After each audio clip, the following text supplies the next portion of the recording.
हो गया। ठीक है, सब्जेक्ट है भूगोल और टॉपिक है हमारा भारत की नदियां। अब भारत में बहुत सारी नदियां हैं, देखी होगी। अपने आगरा में कौन सी नदी है? कौन सी नदी है?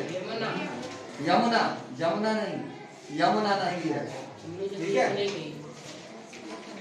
अब देखो नदियां बहुत सारी हमारे में, अब हमें उन्हें पढ़ना है। तो सबसे पहले यहाँ से एक नदी यानी एक स्थान है जिसे बोलते हैं तिब्बत। तिब्बत, तिब्बत में क्या है? मानसरोवर।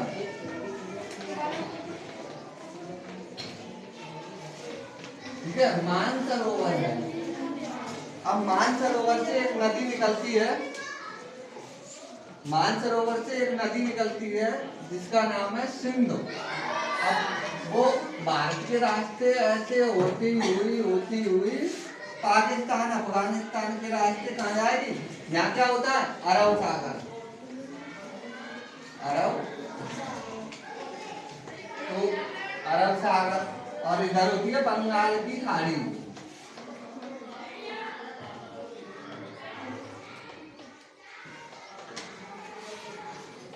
ठीक है, नीचे हिंद महासागर होता है। अब ये नदी सीधे निकली अफगानिस्तान पाकिस्तान होते हुए और जम्मू कश्मीर में से निकलते हुए अरब सागर में खत्म हो जाएगी। तो इसका नाम क्या है? सिंधु। सिंधु नदी है। अब यहीं से एक नदी और निकलती है, एक नदी और निकलती है, ऐसे होते हुए वो इंडिया में एंटर करेगी। तिब्बत में इसको बोलते हैं सांपो नदी। ठीक है, सांपो नदी। ठीक है, अब ये अभी तो इसका नाम क्या है? सांपो। जब ये इंडिया में प्रवेश करती है तो इसका नाम हो जाता है ब्रह्मपुत्र। क्या नाम हो जाता है? ब्रह्मपुत्र हो जाता है। पहले दूसरे देश में थी तिब्बत में तो सांपो, और जब इंडिया में प्रवेश करेगी तो ब्रह्मपुत्र। अब ये ब्रह्मपुत्र नदी क्या होगी? इंडिया में नहीं, अब ये बांग्लादेश में प्रवेश करेगी। अब बांग्लादेश में प्रवेश करेगी तो इसका नाम बदल जाता है, इसे बांग्लादेश में बोलते हैं जमुना। क्या बोलते हैं?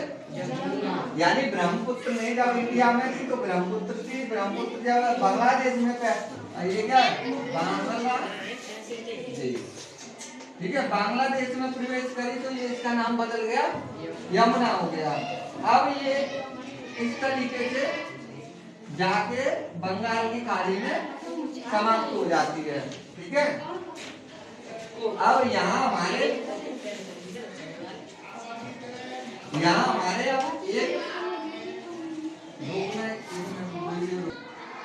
ठीक है, ब्रह्मपुत्र जब बांग्लादेश में प्रवेश करेगी यमुना कहलाएगी, ब्रह्मपुत्र नहीं कहलाएगी। अब बांग्लादेश से निकलने के बाद ये बंगाल की खाड़ी में समाप्त हो जाएगी। अब यहाँ पे हम पहले पढ़ चुके हैं, जैसे गंगा कहाँ से निकलती है?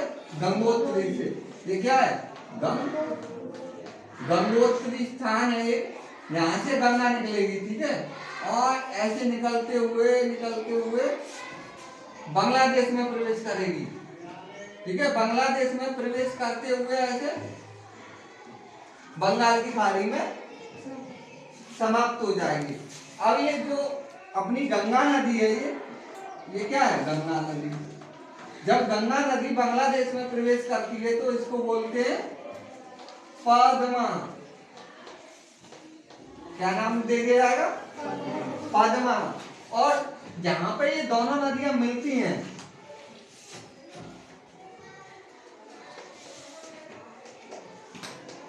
बांग्लादेश, अब ये यहाँ पे ये दोनों नदियां मिलती हैं, इस पॉइंट को बोलते हैं मेघना। इसका नाम हो जाएगा मेघना। ये दोनों धाराएं मिल जाएंगी तो इसे कहलाएगी मेघना। ठीक, अब इसकी बहुत सारी सहायक नदियां भी हमने एक ट्रिक पढ़ाई थी, राम की गाय को घास में सोना मिला। तो देखो यहाँ से कहीं से आएगी रामगंगा, फिर आएगी कौन सी नदी आएगी? कोसी नदी आएगी। ठीक है, ऐसी में गंडक नदी आ जाएगी। फिर काली नदी है, जैसे यहाँ लिख लेते हैं राम गंगा, यहाँ पे आएगी कोसी नदी। ठीक है, काली नदी आएगी। ये काली नदी। और इसके बाद आएगी गंडक, घाघरा, और ऐसे करके इसकी सहायक नदी होगी कोसी। ठीक है, अब यहीं से कहीं से एक और पॉइंट से निकलेगी, ये यमुनोत्री। क्या है? यमुनोत्री। अब यहीं से ऐसे करके एक नदी और निकलेगी जो कि गंगा में मिल जाएगी। ठीक है, इसको बोलते हैं हम यमुना। क्या बोलते हैं? यमुना, यमुना नदी। अब इसकी भी बहुत सारी सहायक नदियां हैं, जैसे चंबल, चंबल नदी है। ठीक है, इसके बाद कौन सी आएगी? बेतवा। ठीक है, बेतवा नदी। ऐसे इसमें और आ जाएगी टोस नदी है। ठीक, गंगा, गंगा में यमुना मिल जाती है इस पॉइंट पे। इसको क्या बोलते हैं हम? संगम। क्या बोलते हैं? संगम। संगम, संगम ही तो कहलाएगा। इलाहाबाद में क्या है? 3 नदियों का संगम है। कौन सी? यमुना, गंगा और सरस्वती, इसलिए इसे संगम बोलते हैं।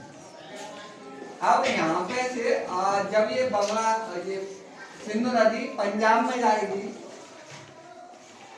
सिंधु नदी जो पाकिस्तान में जाएगी, इसकी और सहायक नदियां होती हैं, जैसे झेलम, इसको बोलते हैं झेलम। एक और सहायक नदियां होती है, इसको बोलते हैं चिनाब। फिर आएगी रावी। कौन सी आएगी? रावी। एक और आएगी ऐसे ब्यास, और एंड में आएगी सतलज। ये 5 नदियां सिंधु नदी की सहायक नदियां हैं। ये सब जाके सिंधु नदी में मिल जाती हैं। अगर पूछा जाए कि सिंधु नदी की कौन सी सहायक नदियां हैं, तो हम क्या बोलेंगे? झेलम, चिनाब, रावी, ब्यास, सतलज। ठीक है, ये इसकी सहायक नदियां हैं।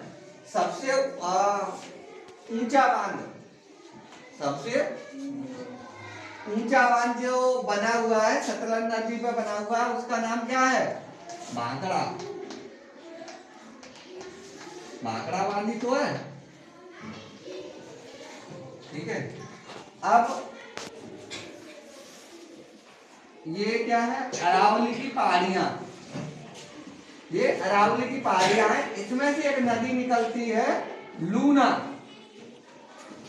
कौन सी नदी निकलती है? लूना, जो कि अरावली के पहाड़ों से निकलती है और कच्छ में जाके, ये एक ऐसी नदी है जो कि किसी सागर में नहीं जाके मिलेगी। ये खाली गुजरात में कच्छ है, कच्छ में जाके समाप्त हो जाती है। कहाँ हो जाती है? कच्छ में समाप्त। ठीक है, अब यहाँ पे अमरकंट है कहीं, अमरकंट, इसको बोलते हैं अमरकंट।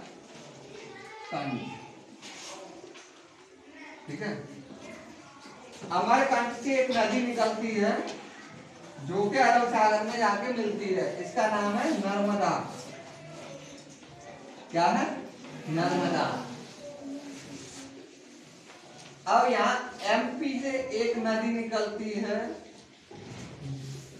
जिसका नाम है ताप्ती। ताप्ती नदी है। इनके बीच में पहाड़ हैं। ठीक है, इन्हें बोलते सतपुड़ा के पहाड़। क्या बोलते हैं? यहाँ देख लो, सतपुड़ा त्रिपुरा की पहाड़ियां यहाँ से निकल के छत्तीसगढ़ होते हुए जाएगी, उसे क्या बोलते हैं? महानदी। क्या बोलेंगे? महानदी। नहीं, सोन नदी है, ये सोन नदी है।